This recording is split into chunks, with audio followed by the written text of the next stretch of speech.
Hi friends, welcome to mister media. 2024ರಲ್ಲಿ release ಆದ speak no evil ಎಂಬ psychological thriller ಮೂವಿಯನ್ನು ಈ ದಿನ ಎಕ್ಸ್ಪ್ಲೇನ್ ಮಾಡ್ತಾ ಇದ್ದೀನಿ. ಸ್ನೇಹಿತರೆ, ಈಗ ನಾನು ಎಕ್ಸ್ಪ್ಲೇನ್ ಮಾಡ್ತಿರೋ ಈ ಮೂವಿ 2022ರಲ್ಲಿ ಅದೇ ಹೆಸರಿನಲ್ಲಿ ಅಂದರೆ ಸ್ಪೀಕ್ ನೋ ಇವಿಲ್ ಅಂತಾನೆ ರಿಲೀಸ್ ಆಗಿದ್ದ ಒಂದು ಸೂಪರ್ ಹಿಟ್ ಡೇನಿಷ್ ಸಿನಿಮಾದ ಅಫಿಷಿಯಲ್ ರೀಮೇಕ್. ಆದರೆ ಆ ಒರಿಜಿನಲ್ ಸಿನಿಮಾದ ಕ್ಲೈಮ್ಯಾಕ್ಸ್ ಎಷ್ಟು ಕರಾಳವಾಗಿತ್ತು, ಈ ಹಾಲಿವುಡ್ ವರ್ಷನಲ್ಲಿ ಅದನ್ನು ಅಷ್ಟೇ ಮೈಜುಮ್ ಎನ್ನಿಸೋ ಥರ ಫುಲ್ ಆಗಿ ಚೇಂಜ್ ಮಾಡಿದ್ದಾರೆ. ಆ ಒರಿಜಿನಲ್ ಕ್ಲೈಮ್ಯಾಕ್ಸ್ನಲ್ಲಿದ್ದ ಆ ಡಾರ್ಕ್ ಸೀಕ್ರೆಟ್ ಏನು, ಅದನ್ನು ನಾನು ಈ ವಿಡಿಯೋದ ಎಂಡ್ನಲ್ಲಿ ಹೇಳ್ತೀನಿ. ಹಾಗಾಗಿ ಈ ವಿಡಿಯೋ ತುಂಬ ಥ್ರಿಲ್ಲಿಂಗ್ ಆಗಿರುತ್ತೆ. ಸೊ ವಿಡಿಯೋನ ಕೊನೆವರೆಗೂ ನೋಡಿ.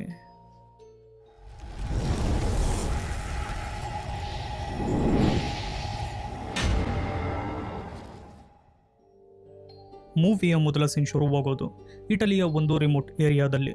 ತಡರಾತ್ರಿ ಒಂದು ಫ್ಯಾಮಿಲಿ ತಮ್ಮ ವೆಕೇಶನ್ ಕ್ಯಾಬಿನ್ಗೆ ಕಾರ್ನಲ್ಲಿ ಬರ್ತಾರೆ. ತಂದೆ ತಾಯಿ ಕಾರ್ನಿಂದ ಇಳಿದು ಕ್ಯಾಬಿನ್ ಚೆಕ್ ಮಾಡೋಕೆ ಹೋದಾಗ ಅವರ ಮಗ ಕಾರ್ ಒಳಗಡೆ ನಿಗಿರ್ತಾನೆ. ಅಲ್ಲಿಗೆ ಸೀನ್ ಕಟ್ ಆಗಿ ನೆಕ್ಸ್ಟ್ ಸೀನ್ನಲ್ಲಿ ನಮಗೆ ಅಮೆರಿಕಾದ ಒಂದು ಫ್ಯಾಮಿಲಿ ಪರಿಚಯ ಆಗ್ತಾರೆ. ಅದರಲ್ಲಿ ಲೂಯಿಸ್, ಬೆನ್ ಡಾಲ್ಟನ್ ಮತ್ತು ಅವರ ಮಗಳು ಆಗ್ನೆಸ್ ಇರ್ತಾರೆ. ಇವರು ಇಟಲಿಯಲ್ಲಿ ಸಖತ್ತಾಗಿ ವೆಕೇಶನ್ ಎಂಜಾಯ್ ಮಾಡ್ತಿರ್ತಾರೆ. ಆಗ ಇವರ ಹತ್ತಿರ ಪ್ಯಾಡಿ ಅನ್ನೋ ಒಬ್ಬ ಬ್ರಿಟಿಷ್ ವ್ಯಕ್ತಿ ಬಂದು ಬೆನ್ ಪಕ್ಕದಲ್ಲಿದ್ದ ಚೇರ್ ಖಾಲಿ ಇದೆಯಾ ಅಂತ ಕೇಳ್ತಾನೆ. ಇಲ್ಲಿಂದ ಇವರ ಪರಿಚಯ ಶುರುವಾಗುತ್ತೆ. ಮಧ್ಯಾಹ್ನದ ಹೊತ್ತಿಗೆ ಆಗ್ನೆಸ್ಗೆ ತನ್ನ ಎಮೋಷನಲ್ ಸಪೋರ್ಟ್ ಟಾಯ್ ಆದ ಹಾಪಿ ಅನ್ನೋ ಬೊಂಬೆ ಕಳೆದು ಹೋಗಿರೋದು ಗೊತ್ತಾಗಿ ಗಾಬರಿ ಆಗ್ತಾಳೆ. ಅವಳ ತಂದೆ ಬೆನ್ಗೆ ಅದನ್ನು ಹುಡುಕೋಕೆ ಕೋಪ ಮಾಡಿಕೊಳ್ತಾನೆ. ಅಷ್ಟರಲ್ಲಿ ಇವರಿಗೆ ಮತ್ತೆ ಪ್ಯಾಡಿ ಸಿಗ್ತಾನೆ. ಆ ಬೊಂಬೆ ಪ್ಯಾಡಿಗೆ ಪೂಲ್ ಹತ್ತಿರ ಸಿಕ್ಕಿರುತ್ತೆ. ಪ್ಯಾಡಿ ತನ್ನ ಹೆಂಡತಿ ಸಿಯಾರಾ ಮತ್ತು ಮಗ ಆಂಟ್ಗೂ ಇವರನ್ನ ಪರಿಚಯ ಮಾಡಿಸ್ತಾನೆ. ಪ್ಯಾಡಿ ಮತ್ತು ಸಿಯಾರಾ ನೋಡೋಕೆ ತುಂಬ ಫ್ರೆಂಡ್ಲಿಯಾಗಿ ಕಾಣ್ತಾರೆ. ಆದರೆ ಅವರ ಮಗ ಆಂಟ್ ಮಾತ್ರ ಯಾರ ಜೊತೆಯೂ ಮಾತಾಡದೆ ಒಂಥರ ವಿಚಿತ್ರವಾಗಿರ್ತಾನೆ. ಆಮೇಲೆ ಎರಡು ಫ್ಯಾಮಿಲಿ ಒಟ್ಟಿಗೆ ಲಂಚ್ ಮಾಡ್ತಾರೆ. ಬೆನ್ ತಮಗೆ ಲಂಡನ್ನಲ್ಲಿ ಒಂದು ಕೆಲಸ ಸಿಗೋ ಚಾನ್ಸ್ ಇರೋದ್ರಿಂದ ಅಲ್ಲಿಗೆ ಶಿಫ್ಟ್ ಆಗಿರೋದಾಗಿ ಹೇಳ್ತಾನೆ. ಪ್ಯಾಡಿ ತಾನು ಡಾಕ್ಟರ್ ಆಗಿದ್ದವನು, ಈಗ ತಾನೇ ರಿಟೈರ್ ಆಗಿದ್ದೀನಿ ಎಂದು ಹೇಳ್ತಾನೆ. ತನ್ನ ಮಗ ಆಂಟ್ಗೆ ಹುಟ್ಟಿನಿಂದಲೇ ನಾಲಿಗೆ ಚಿಕ್ಕದಾಗಿದೆ, ಅದಕ್ಕೆ ಅವನು ಮಾತಾಡಲ್ಲ ಅಂತಾನು ಹೇಳ್ತಾನೆ. ಹೀಗೆ ಮಾತನಾಡುವಾಗ ಲೂಯಿಸ್ ತಾನು ವೆಜಿಟೇರಿಯನ್ ಅಂತ ರಿವೀಲ್ ಮಾಡ್ತಾಳೆ. ಆಮೇಲೆ ಅವರೆಲ್ಲ ಒಟ್ಟಿಗೆ ಡಿನ್ನರ್ ಮಾಡಿ ತಮ್ಮ ಹೊಸ ಫ್ರೆಂಡ್ಶಿಪ್ಗೆ ಚಿಯರ್ಸ್ ಹೇಳ್ತಾರೆ. ಮುಂದಿನ ದಿನ ಡಾಲ್ಟನ್ ಫ್ಯಾಮಿಲಿ ಲಂಡನ್ಗೆ ವಾಪಸ್ ಬರ್ತಾರೆ. ಆದರೆ ಬೆನ್ಗೆ ಸಿಗುತ್ತೆ ಅಂದುಕೊಂಡಿದ್ದ ಕೆಲಸ ಸಿಗಲ್ಲ. ಇದರಿಂದ ಗಂಡ ಹೆಂಡತಿ ಮಧ್ಯೆ ಸ್ವಲ್ಪ ಬೇಸರ ಶುರುವಾಗುತ್ತೆ. ಅದೇ ಟೈಮ್ನಲ್ಲಿ ಪ್ಯಾಡಿಯಿಂದ ಒಂದು ಪೋಸ್ಟ್ ಕಾರ್ಡ್ ಬರುತ್ತೆ. ಅದರಲ್ಲಿ ಪ್ಯಾಡಿ ತಮ್ಮ ಫಾರ್ಮ್ ಹೌಸ್ಗೆ ಇವರನ್ನ ಇನ್ವೈಟ್ ಮಾಡಿರ್ತಾನೆ. ಆಗ ಬೆನ್ ಜಾಗ ಬದಲಾಯಿಸಿದ್ರೆ ಮನಸ್ಸಿಗೆ ನೆಮ್ಮದಿ ಸಿಗುತ್ತೆ ಅಂತ ಹೋಗೋಣ ಅಂತಾನೆ. ಲೂಯಿಸ್ ಕೂಡ ಅದಕ್ಕೆ ಒಪ್ತಾಳೆ. ಫಾರ್ಮ್ ಹೌಸ್ ಸಿಟಿಯಿಂದ ತುಂಬ ದೂರದ ಒಂದು ಕಾಡಿನ ಮಧ್ಯೆ ಇರುತ್ತೆ. ಇಡೀ ದಿನ ಡ್ರೈವ್ ಮಾಡಿ ಕೊನೆಗೂ ಅವರು ಅಲ್ಲಿಗೆ ತಲುಪ್ತಾರೆ. ಪ್ಯಾಡಿ ಮತ್ತು ಸಿಯಾರಾ ಇವರನ್ನ ಪ್ರೀತಿಯಿಂದ ವೆಲ್ಕಮ್ ಮಾಡ್ತಾರೆ.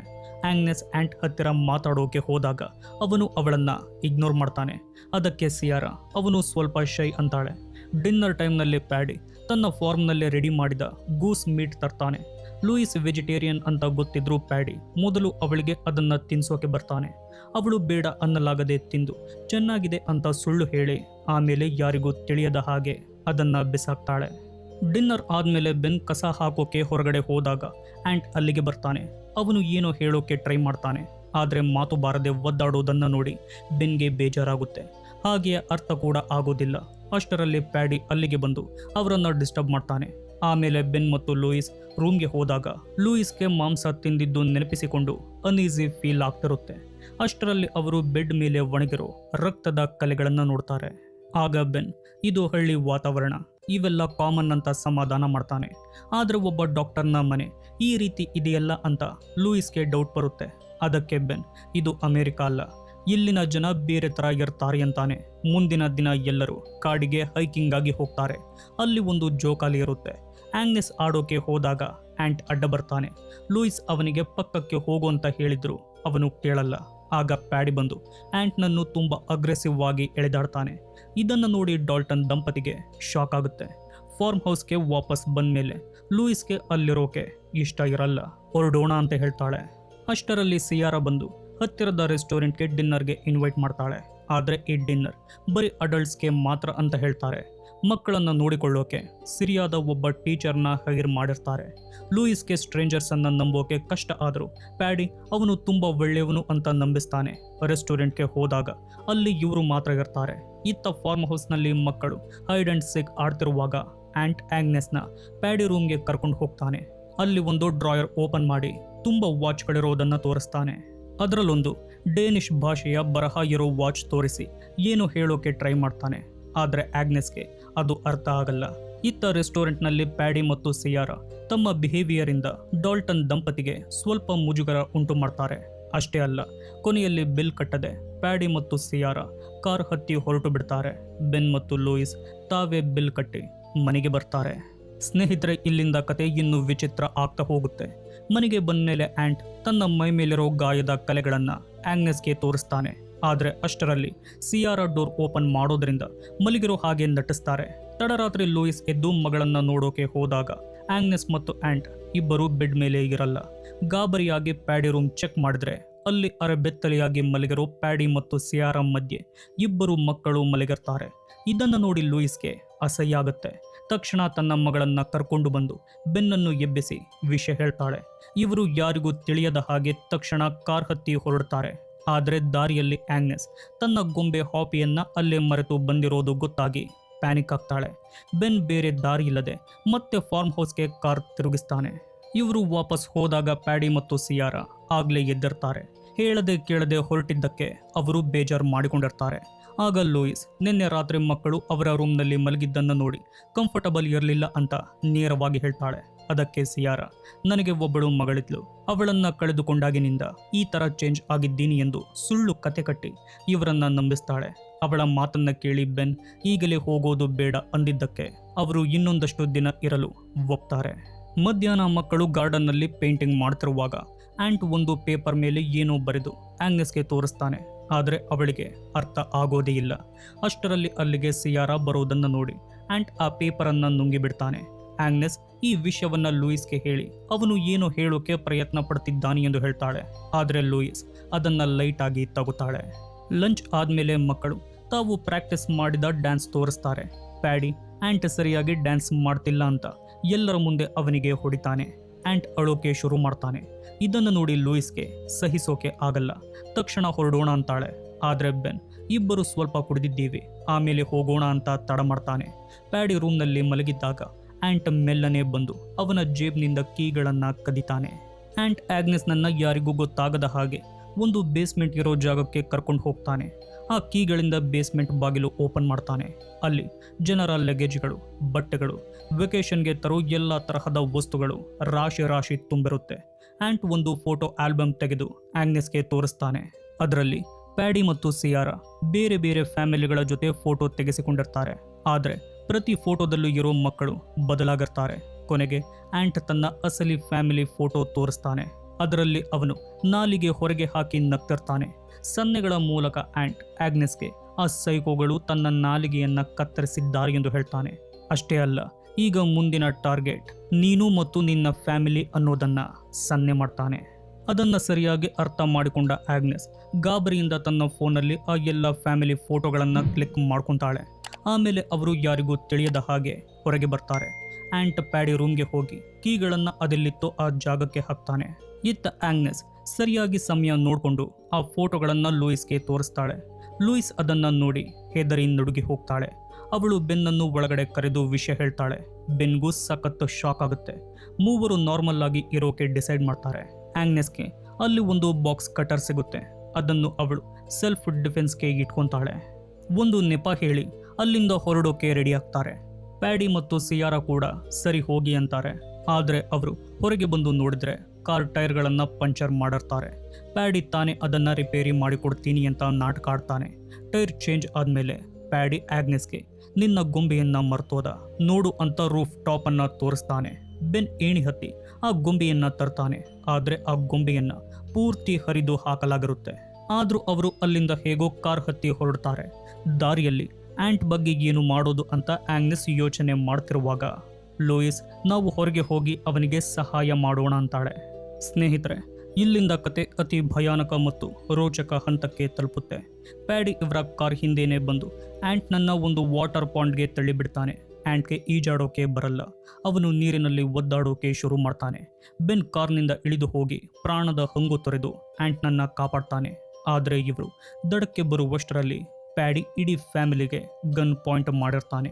ಪ್ಯಾಡಿ ಡಾಲ್ಟನ್ ಫ್ಯಾಮಿಲಿಯನ್ನು ಒಂದು ಶೆಡ್ಗೆ ಕರ್ಕೊಂಡು ಹೋಗಿ ಕ್ರೂರವಾಗಿ ಬೆದರಿಸಿ ಅವರ ಇಡೀ ಲೈಫ್ ಸೇವಿಂಗ್ಸ್ ಹಣವನ್ನು ತನ್ನ ಅಕೌಂಟ್ಗೆ ಟ್ರಾನ್ಸ್ಫರ್ ಮಾಡಿಸ್ಕೊಳ್ತಾನೆ. ಬೆನ್ ನಡುಗುತ್ತಾ, ನೀನು ಯಾಕೆ ಇಷ್ಟೊಂದು ವಿಕೃತವಾಗಿ ಆಡ್ತಿದ್ದೀಯ ಎಂದು ಕೇಳಿದರೆ ಪ್ಯಾಡಿ ಕ್ರೂರವಾಗಿ ನಗುತ್ತಾ, ನೀವೇ ಇದಕ್ಕೆಲ್ಲ ಅವಕಾಶ ಕೊಟ್ಟಿದ್ದು ಅಂತ ಸೈಕೋ ಥರ ಹೇಳ್ತಾನೆ. ಅಷ್ಟಕ್ಕೆ ನಿಲ್ಲಿಸದ ಪ್ಯಾಡಿ ಆಗ್ನೆಸ್ ನಾಲಿಗೆ ಕತ್ತರಿಸೋ ಮುನ್ನ ಅವಳಿಗೆ ಪ್ರಜ್ಞೆ ತಪ್ಪಿಸಲು ಇಂಜೆಕ್ಷನ್ ಕೊಡೋಕೆ ಬರ್ತಾನೆ. ಲೂಯಿಸ್ ಅಳುತ್ತಾ ಸಿಯಾರಾಗೆ ತಡೆಯೋಕೆ ಬೇಡ್ತಾಳೆ. ಆದರೆ ಸಿಯಾರ ನನಗೆ ನಿನ್ನ ಮಗು ಬೇಕು ಅಂತ ಪ್ಯಾಡಿ ಜೊತೆ ಸೇರಿ ಕ್ರೌರ್ಯಕ್ಕೆ ಸಾಥ್ ನೀಡ್ತಾಳೆ. ಪ್ರಾಣದ ಭಯದಲ್ಲಿದ್ದ ಲೂಯಿಸ್ ಧೈರ್ಯ ಮಾಡಿ ತನ್ನಲ್ಲಿದ್ದ ಬಾಕ್ಸ್ ಕಟರ್ನಿಂದ ಪ್ಯಾಡಿ ಮುಖಕ್ಕೆ ಬಲವಾಗಿ ಇರಿತಾಳೆ. ಹಾಗೆ ಸಿಯಾರ ಕೈನಲ್ಲಿದ್ದ ರೈಫಲನ್ನು ಕೆಳಗೆ ಬೀಳಿಸ್ತಾಳೆ. ಇದೇ ಚಾನ್ಸ್ ಅಂತ ಡಾಲ್ಟನ್ ಫ್ಯಾಮಿಲಿ ಆ್ಯಂಟ್ನ ಕರ್ಕೊಂಡು ಹೊರಗೆ ಬಂದು ಆ ಸೈಕೋ ಜೋಡಿಯನ್ನು ಶೆಡ್ ಒಳಗಡೆ ಹಾಕಿ ಲಾಕ್ ಮಾಡ್ತಾರೆ. ಇವರು ಕಾರ್ ಹತ್ತಿ ಎಸ್ಕೇಪ್ ಆಗುವಷ್ಟರಲ್ಲಿ ಅವರ ಮತ್ತೊಬ್ಬ ಸೈಕೋ ಫ್ರೆಂಡ್ ಆದ ಮೈಕ್ ಗನ್ ಹಿಡಿದು ಬಂದು ಕಾರ್ ಮೇಲೆ ಮನ ಬಂದಂತೆ ಶೂಟ್ ಮಾಡೋಕೆ ಶುರು ಮಾಡ್ತಾನೆ. ಬೇರೆ ದಾರಿ ಇಲ್ಲದೆ ಆ ಫ್ಯಾಮಿಲಿ ಮತ್ತೆ ಮನೆ ಒಳಗಡೆ ಓಡಿ ಹೋಗಿ ಬಾಗಿಲು ಲಾಕ್ ಮಾಡ್ಕೊಳ್ತಾರೆ. ಮೈಕ್ ಹೋಗಿ ಪ್ಯಾಡಿ ಮತ್ತು ಸಿಯಾರಾನ ಶೆಡ್ನಿಂದ ರಿಲೀಸ್ ಮಾಡ್ತಾನೆ. ಮನೆ ಒಳಗಡೆ ಲೂಯಿಸ್ ಲ್ಯಾಂಡ್ಲೈನಿಂದ ಪೊಲೀಸ್ಗೆ ಕಾಲ್ ಮಾಡೋಕೆ ಟ್ರೈ ಮಾಡ್ತಾಳೆ. ಆದರೆ ಸಿಯಾರ ಹೊರಗಡೆಯಿಂದ ವೈರ್ ಕಟ್ ಮಾಡ್ತಾಳೆ. ಅಷ್ಟೇ ಅಲ್ಲ, ಅವರು ಇಡೀ ಮನೆಯ ಪವರ್ ಸಪ್ಲೈ ಕಟ್ ಮಾಡ್ತಾರೆ. ಇಡೀ ಮನೆ ಕತ್ತಲಾಗುತ್ತೆ. ಸಾವಿನ ಭಯ ಕಾಡೋಕೆ ಶುರುವಾಗುತ್ತೆ. ಮೈಕ್ ಹೊರಗಡೆಯಿಂದ ಕಿಟಕಿಗಳಿಗೆ ಶೂಟ್ ಮಾಡ್ತಿರ್ತಾನೆ. ಬೆನ್ ಮತ್ತು ಲೂಯಿಸ್ ಮಕ್ಕಳನ್ನ ತಮ್ಮ ಪ್ರಾಣದ ಥರ ಕಾಪಾಡೋಕೆ ಒಂದು ಕಬೋರ್ಡ್ನಲ್ಲಿ ಬಚ್ಚಿಟ್ಟು ತಾವು ಬರುವವರೆಗೂ ಸೈಲೆಂಟ್ ಆಗಿರಿ ಅಂತಾರೆ. ಆಮೇಲೆ ಇವರು ಸೆಲ್ಫ್ ಡಿಫೆನ್ಸ್ಗಾಗಿ ವೆಪನ್ಗಳನ್ನು ಹುಡುಕುವಾಗ ಲೂಯಿಸ್ಗೆ ಒಂದು ಆಸಿಡ್ ಬಾಟಲ್ ಸಿಗುತ್ತೆ. ಇತ್ತ ಆ ಮೂವರು ಸೈಕೋಗಳು ಬೇರೆ ಬೇರೆ ಕಡೆಯಿಂದ ಮನೆ ಒಳಗಡೆ ನುಗ್ತಾರೆ. ಮೈಕ್ ಏಣಿ ಹತ್ತಿ ರೂಫ್ ಮೇಲಿಂದ ಒಳಗಡೆ ಬರ್ತಾನೆ. ಪ್ಯಾಡಿ ಮುಂಭಾಗದ ಬಾಗಿಲು ಮುರಿದು ನುಗ್ತಾನೆ. ಸಿಯಾರಾ ಬೇಸ್ಮೆಂಟ್ನಿಂದ ಒಳಗಡೆ ಬರ್ತಾಳೆ. ಪ್ಯಾಡಿ ಲೂಯಿಸ್ ಅಡಗಿರೋ ರೂಮ್ ಬಾಗಿಲು ಮುರಿಯೋಕೆ ತನ್ನ ಇಡೀ ಶಕ್ತಿ ಬಳಸ್ತಾನೆ. ಲೂಯಿಸ್ ಫರ್ನಿಚರ್ ಅಡ್ಡ ಇಟ್ಟಿರ್ತಾಳೆ. ಪ್ಯಾಡಿ ಬಲವಂತವಾಗಿ ಒಳಗಡೆ ನುಗ್ಗಿದಾಗ ಲೂಯಿಸ್ ಒಂದು ಟೂಲ್ನಿಂದ ಅವನ ಕೈಗೆ ಬಲವಾಗಿ ಹೊಡೆದು ಅಲ್ಲಿಂದ ತಪ್ಪಿಸಿಕೊಂಡು ಓಡ್ತಾಳೆ. ಪ್ಯಾಡಿ ಮತ್ತು ಸಿಯಾರಾ ಇಬ್ಬರು ಮಕ್ಕಳನ್ನೇ ಟಾರ್ಗೆಟ್ ಮಾಡಿ ಹುಡುಕೋಕೆ ಶುರು ಮಾಡ್ತಾರೆ. ಬೆನ್ ಆಟಿಕ್ ರೂಮ್ನಲ್ಲಿ ಮೈಕ್ ಮೇಲೆ ಅಟ್ಯಾಕ್ ಮಾಡೋಕೆ ಕಾಯ್ತಿರ್ತಾನೆ. ಪ್ಯಾಡಿ ಕಬೋರ್ಡ್ನಲ್ಲಿದ್ದ ಮಕ್ಕಳನ್ನ ಕಂಡು ಹಿಡಿದು ಎಳೆಯುವಾಗ ಲೂಯಿಸ್ ಅಲ್ಲಿಗೆ ನುಗ್ತಾಳೆ ಮತ್ತು ಪ್ಯಾಡಿ ಮುಖಕ್ಕೆ ಆ ಡ್ರೈನ್ ಕ್ಲೀನರ್ ಆಸಿಡ್ ಅನ್ನು ಸ್ಪ್ರೇ ಮಾಡ್ತಾಳೆ. ಪ್ಯಾಡಿ ಮುಖ ಕೆಮಿಕಲ್ನಿಂದ ಪೂರ್ತಿ ಸುಟ್ಟು ಹೋಗಿ ಅವನು ನರಕ ಯಾತನೆಯಿಂದ ಕಿರುಚಾಡ್ತಾನೆ. ಸಿಯಾರಾ ಅವನನ್ನು ನೋಡ್ಕೊಳ್ಳೋಕೆ ನಿಲ್ತಾಳೆ. ಅಷ್ಟರಲ್ಲಿ ಮೈಕ್ ಲೂಯಿಸ್ ಮತ್ತು ಮಕ್ಕಳನ್ನು ನೋಡಿ ಗನ್ ಹಿಡಿದು ಬರ್ತಾನೆ. ಆದರೆ ಬೆನ್ ಸುತ್ತಿಗೆಯಿಂದ ಅವನ ಮೇಲೆ ಅಟ್ಯಾಕ್ ಮಾಡ್ತಾನೆ. ಅವರಿಬ್ಬರ ಮಧ್ಯೆ ಫೈಟ್ ನಡೆಯುತ್ತೆ. ಮೈಕ್ ಬೆನ್ನನ್ನು ಕೊಲ್ಲೋ ಹಂತಕ್ಕೆ ಬಂದಾಗ ಲೂಯಿಸ್ ಓಡಿ ಬಂದು ಮೈಕ್ ತಲೆಗೆ ಸುತ್ತಿಗೆಯಿಂದ ಹೊಡೆದು ಅಲ್ಲೇ ಕೊಂದು ಹಾಕ್ತಾಳೆ. ಸಿಯಾರಾ ಪ್ಯಾಡಿ ಮುಖಕ್ಕೆ ನೀರು ಹಾಕ್ತಿರುವಾಗ ಪ್ಯಾಡಿ ತನ್ನ ನೋವನ್ನು ಮರೆತು ಅವಳಿಗೆ ಹೋಗಿ ಅವರನ್ನು ಮುಗಿಸು ಅಂತ ಆರ್ಡರ್ ಮಾಡ್ತಾನೆ. ಡಾಲ್ಟನ್ ಫ್ಯಾಮಿಲಿ ಏಣಿ ಮೂಲಕ ರೂಫ್ ಮೇಲಿಂದ ತಪ್ಪಿಸಿಕೊಳ್ಳೋಕೆ ನೋಡ್ತಾರೆ. ಅಷ್ಟರಲ್ಲಿ ಸಿಯಾರಾ ಗನ್ ತಗೊಂಡು ಅಲ್ಲಿಗೆ ಬರ್ತಾಳೆ. ಅವಳು ಶೂಟ್ ಮಾಡೋ ಸಮಯದಲ್ಲಿ ಲೂಯಿಸ್ ಸಡನ್ ಆಗಿ ಅವಳ ತಲೆಗೆ ಜೋರಾಗಿ ಹೊಡಿತಾಳೆ. ಸಿಯಾರಾ ಮೇಲಿಂದ ಬಿದ್ದು ಸತ್ತೋಗ್ತಾಳೆ. ಆದರೆ ಆ ಗಲಾಟೆಯಲ್ಲಿ ಏಣಿ ಕೆಳಗೆ ಬಿದ್ದು ಹೋಗುತ್ತೆ. ಬೆನ್ ತನ್ನ ಫ್ಯಾಮಿಲಿಯನ್ನ ಕಾಪಾಡೋಕೆ ಯೋಚಿಸದೆ ಮೇಲಿಂದ ಕೆಳಗೆ ಜಂಪ್ ಮಾಡ್ತಾನೆ. ಅವನ ಕಾಲು ಫ್ರ್ಯಾಕ್ಚರ್ ಆಗಿ ಮೂಳೆ ಮುರಿಯುತ್ತೆ. ಆದರೂ ಆ ನೋವಿನಲ್ಲೇ ಏಣಿಯನ್ನ ನಿಲ್ಲಿಸಿ ತನ್ನ ಹೆಂಡತಿ ಮತ್ತು ಮಕ್ಕಳನ್ನ ಕೆಳಗೆ ಇಳಿಸ್ತಾನೆ. ಎಲ್ಲರೂ ನಾವು ಬದುಕಿದ್ವಿ ಅಂದುಕೊಳ್ಳುವಾಗ ಮುಖ ಪೂರ್ತಿಯಾಗಿ ಸುಟ್ಟು ಹೋಗಿರೋ ಪ್ಯಾಡಿ ಮತ್ತೆ ಬಂದು ಆಗ್ನೆಸ್ನ ಒತ್ತೆಯಾಗಿ ಇಟ್ಟುಕೊಳ್ತಾನೆ. ಸಿಯಾರಾ ಸತ್ತಿರೋದನ್ನು ನೋಡಿ ಅವನಿಗೆ ಹುಚ್ಚು ಹಿಡಿದಿರುತ್ತೆ. ಅವನು ಆಗ್ನೆಸ್ನನ್ನು ತನ್ನ ಮುಂದಿನ ಹೆಂಡತಿ ಮಾಡ್ಕೊಳ್ತೀನಿ ಅಂತ ವಿಕೃತವಾಗಿ ಹೇಳ್ತಾನೆ. ಅವನು ಶೂಟ್ ಮಾಡೋಕೆ ಬರುವಾಗ ಆಗ್ನೆಸ್ ತುಂಬ ಜಾಣತನದಿಂದ ತೆಗೆದಿಟ್ಟುಕೊಂಡಿದ್ದ ಸೆಡೇಟಿವ್ ಇಂಜೆಕ್ಷನ್ ಅನ್ನು ಚುಚ್ಚಿಬಿಡ್ತಾಳೆ. ಆ ಇಂಜೆಕ್ಷನ್ ಅನ್ನು ಅವಳು ಮೊದಲೇ ಕದ್ದಿರ್ತಾಳೆ. ಇದರಿಂದ ಪ್ಯಾಡಿ ಪ್ರಜ್ಞೆ ತಪ್ಪೋ ಥರ ಆಗ್ತಾನೆ. ನೆಲಕ್ಕೆ ಬಿದ್ದ ಪ್ಯಾಡಿನ ಕೊಲ್ಲೋಕೆ ಆ ಫ್ಯಾಮಿಲಿಗೆ ಮನಸ್ಸಿರಲ್ಲ. ಯಾಕಂದರೆ ಅವರು ಇವರ ಹಾಗೆ ಕೊಲೆಗಡುಕರಲ್ಲ. ಆದರೆ ಆ ಪುಟ್ಟ ಹುಡುಗ ಆ್ಯಂಟ್ಗೆ ಮಾತ್ರ ವರ್ಷಗಳಿಂದ ತಾನು ಅನುಭವಿಸಿದ ಆ ನರಕ, ತನ್ನ ನಾಲಿಗೆ ಕತ್ತರಿಸಿದ ಕ್ರೌರ್ಯ, ತನ್ನ ತಂದೆ ತಾಯಿಯನ್ನು ಕೊಂದಿದ್ದೆಲ್ಲ ನೆನಪಾಗುತ್ತೆ. ಆ್ಯಂಟ್ ಸಿಟ್ಟಿನಿಂದ ಇಡೀ ಸಿನಿಮಾದಲ್ಲೇ ಮೊದಲ ಬಾರಿಗೆ ಜೋರಾಗಿ ಕಿರುಚುತ್ತಾ ಪ್ಯಾಡಿ ತಲೆಗೆ ಕಲ್ಲಿನಿಂದ ಒಂದೇ ಸಮನೆ ಹೊಡೆದು ಅವನನ್ನು ಕೊಂದು ತನ್ನ ರಿವೆಂಜ್ ತಗೋತಾನೆ. ಕೊನೆಯ ಸೀನ್ನಲ್ಲಿ ಆ ಫ್ಯಾಮಿಲಿ ಆ್ಯಂಟ್ನ ಕರ್ಕೊಂಡು ಆ ನರಕದ ಫಾರ್ಮ್ ಹೌಸ್ನಿಂದ ದೂರ ಕಾರ್ನಲ್ಲಿ ಹೊರಡ್ತಾರೆ. ಆ್ಯಂಟ್ ಇನ್ನೂ ಆ ಶಾಕ್ನಿಂದ ಹೊರ ಬಂದಿರಲ್ಲ. ಅದಕ್ಕೆ ಆಗ್ನೆಸ್ ತನ್ನ ಹರಿದು ಹೋಗಿರೋ ಹಾಪಿ ಗೊಂಬೆಯನ್ನು ಅವನಿಗೆ ಕೊಟ್ಟು ಸಮಾಧಾನ ಮಾಡ್ತಾಳೆ. ಅಲ್ಲಿಗೆ ಸ್ಪೀಕ್ ನೋ ಇವಿಲ್ ಮೂವಿಯನ್ನು ಎಂಡ್ ಮಾಡಲಾಗಿದೆ. ಸ್ನೇಹಿತರೆ, ಈ ಮೂವಿಯ ಕಥೆ ಹಿಂದೆ ಒಂದು ಸಖತ್ ಶಾಕಿಂಗ್ ಫ್ಯಾಕ್ಟ್ ಇದೆ. ಈಗ ನಾನು ನಿಮಗೆ ಹೇಳೋ ಈ ಸತ್ಯ ಕೇಳಿದರೆ ನಿಮಗೂ ಆಶ್ಚರ್ಯವಾಗುತ್ತೆ. ಈಗ ನೀವು ನೋಡಿದ ಈ ಸ್ಪೀಕ್ ನೋ ಇವಿಲ್ ಸಿನಿಮಾ ಇದೆಯಲ್ಲ, ಇದು 2022ರಲ್ಲಿ ರಿಲೀಸ್ ಆಗಿದ್ದ ಒಂದು ಡೇನಿಷ್ ಮೂವಿಯ ಅಫಿಷಿಯಲ್ ರೀಮೇಕ್. ಆದರೆ ಅಸಲಿ ಟ್ವಿಸ್ಟ್ ಏನಂದರೆ, ಒರಿಜಿನಲ್ ಸಿನಿಮಾದ ಕ್ಲೈಮ್ಯಾಕ್ಸ್ ಕಂಪ್ಲೀಟ್ ಡಿಫ್ರೆಂಟ್ ಆಗಿತ್ತು ಮತ್ತು ಅದರಲ್ಲಿ ಎಷ್ಟೊಂದು ಹ್ಯಾಪಿ ಎಂಡಿಂಗ್ ಇರಲೇ ಇಲ್ಲ. ಆ ಒರಿಜಿನಲ್ ಮೂವಿಯಲ್ಲಿ ಈ ಡಾಲ್ಟನ್ ಫ್ಯಾಮಿಲಿ ಆ ಸೈಕೋಗಳ ವಿರುದ್ಧ ಯಾವುದೇ ಫೈಟ್ ಬ್ಯಾಕ್ ಮಾಡಲ್ಲ. ಆ ಸೈಕೋ ಕಪಲ್ಸ್ ಅವರಿಗೆ ಏನು ಮಾಡಿದ್ರು ಅದನ್ನು ಸೈಲೆಂಟ್ ಆಗಿ ಒಪ್ಕೊಂಡು ಕೊನೆಗೆ ಯಾವುದೇ ಪ್ರತಿರೋಧ ತೋರದೆ ಕ್ರೂರವಾಗಿ ಪ್ರಾಣ ಕಳ್ಕೊತಾರೆ. ಅದು ನೋಡೋಕೆ ಸಖತ್ ಡಾರ್ಕ್ ಆಗಿತ್ತು. ಆದರೆ ಈ 2024ರ ಹಾಲಿವುಡ್ ವರ್ಷನ್ನಲ್ಲಿ ಡೈರೆಕ್ಟರ್ ಆಡಿಯನ್ಸ್ಗೆ ಒಂದು ಸ್ಯಾಟಿಸ್ಫ್ಯಾಕ್ಷನ್ ಸಿಗಲಿ ಮತ್ತು ನಮ್ಮ ಮೈಂಡ್ ಸೀಲ್ ಔಟ್ ಆಗೋ ಥರ ಒಂದು ರಿಲೀಫ್ ಸಿಗಲಿ ಅಂತ ಕ್ಲೈಮ್ಯಾಕ್ಸ್ ಅನ್ನು ಪೂರ್ತಿಯಾಗಿ ಚೇಂಜ್ ಮಾಡಿದ್ದಾರೆ. ಈ ಫ್ಯಾಮಿಲಿ ಆ ಸೈಕೋಗಳನ್ನು ಎದುರಿಸಿ ಅವರನ್ನು ಮುಗಿಸೋ ಥರ ಫುಲ್ ಆ್ಯಕ್ಷನ್ ಪ್ಯಾಕ್ಟ್ ಆಗಿ ಕಥೆಯನ್ನು ಎಂಡ್ ಮಾಡಿದ್ದಾರೆ. ಸ್ನೇಹಿತರೆ, ಇದಾಗಿತ್ತು ಸ್ಪೀಕ್ ನೋ ಇವಿಲ್ ಮೂವಿಯ ನನ್ನ ಎಕ್ಸ್ಪ್ಲೇನ್. ಈ ನನ್ನ ಎಕ್ಸ್ಪ್ಲೇನ್ ನಿಮ್ಗೆ ಇಷ್ಟವಾಗಿದ್ದರೆ ವಿಡಿಯೋಗೆ ಲೈಕ್, ಶೇರ್, ಕಮೆಂಟ್ ಮಾಡಿ. ಇದೇ ರೀತಿಯ ವಿಡಿಯೋಗಳಿಗಾಗಿ ನಮ್ಮ ಚಾನಲನ್ನು ಸಬ್ಸ್ಕ್ರೈಬ್ ಮಾಡಿಕೊಳ್ಳಿ. ವಿಡಿಯೋ ನೋಡಿದ್ದಕ್ಕೆ ಧನ್ಯವಾದಗಳು.